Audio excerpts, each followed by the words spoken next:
চন্দননাথের লেখা কবিতা অপরাজিতা। জানো মা, আমি না কবিতা লিখেছি, তোমরা পড়বে কি তা? মার কাছে গিয়ে খাতা মেলে ধরে ছোট্ট অপরাজিতা। রাগী চোখ মেলে মা তাকে বলেন, মাথা কি খারাপ হলো? ছাই পাশ সব না লিখে বরং অঙ্কের খাতা খোলো। মুখ ভার করে গুটি গুটি পায়ে গেল সে বাবার কাছে। কবিতা লিখেছি, ও বাবা, তোমার কি পড়ার সময় আছে? মুখটি না তুলে বললেন বাবা, কবিতা লিখেছ? বেশ, পড়ব তো বটে, আগে খবরের কাগজটা করি শেষ।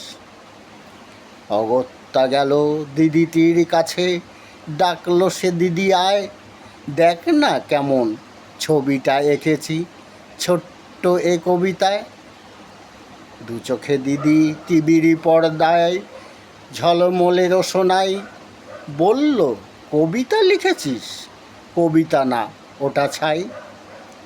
অপরাজিতার চোখ ছল ছল, বুকে কান্নার ঢেউ।